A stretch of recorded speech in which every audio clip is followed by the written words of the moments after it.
Hello everyone! So ngayong araw ay tuturo ko naman sa inyo kung paano gumawa ng isang masarap na homemade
So, maglalagay lang po tayo ng 2 itlog.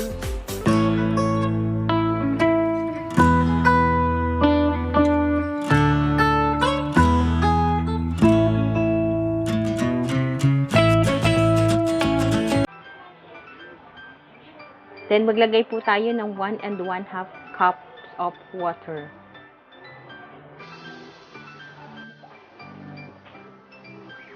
Then, haluin lang po ulit natin.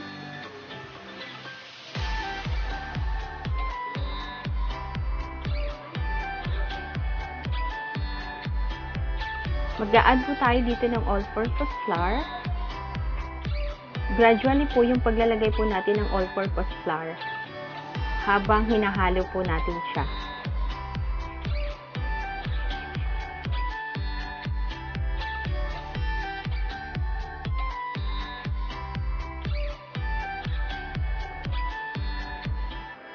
Maglalagay rin po tayo dito ng 1 teaspoon of salt and 1 tablespoon of cooking oil.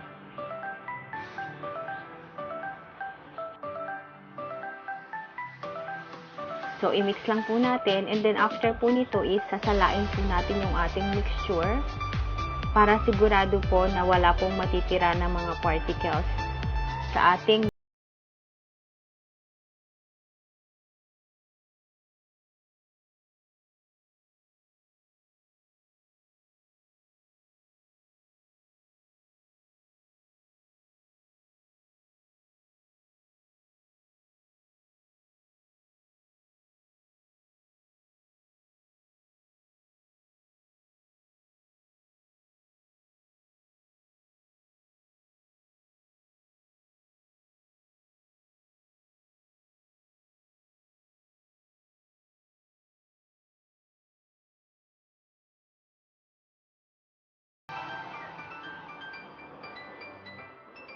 So, pagkatapos niyan, hihintayin lang po natin yan ng mga 1 minute and 30 seconds at luto na po yung ating fresh lumpia wrapper.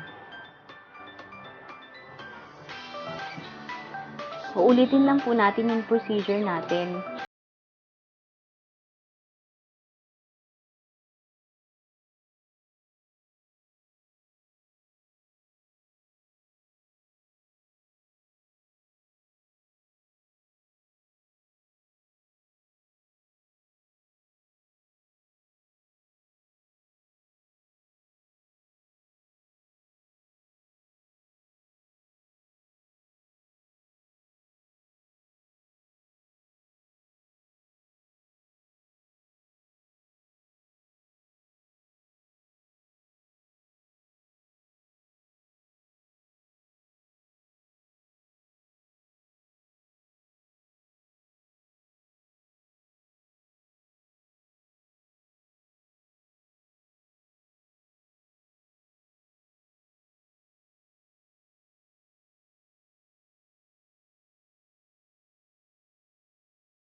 So, maglagay lang po tayo ng 2 cups of water sa ating pan.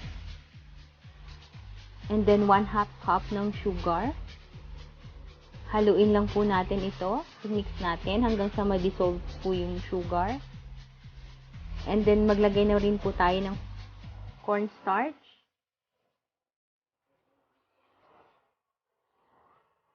And then, i-mix lang po ulit natin.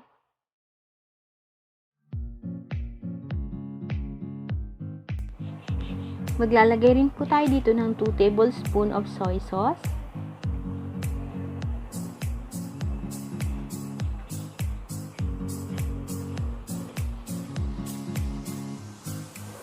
And 1/2 teaspoon of salt. Then, i-mix lang po natin. Ilalagay lang po natin ito sa ating kalan at isi-set po natin yung apoy sa low heat. Haluin lang po hanggang sa maging ganito na po yung mixture ng ating sauce.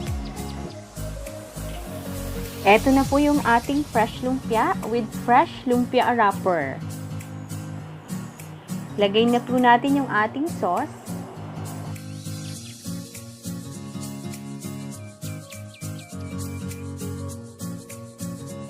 Lagyan din po natin ng crushed peanut yung ating fresh lumpia para mas masarap siya.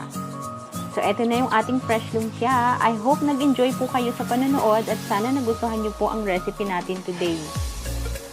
So, kung hindi pa po kayo nakapag-subscribe, please don't forget to hit like, share, subscribe, and notification bell for more videos. Thank you all for watching. Bye!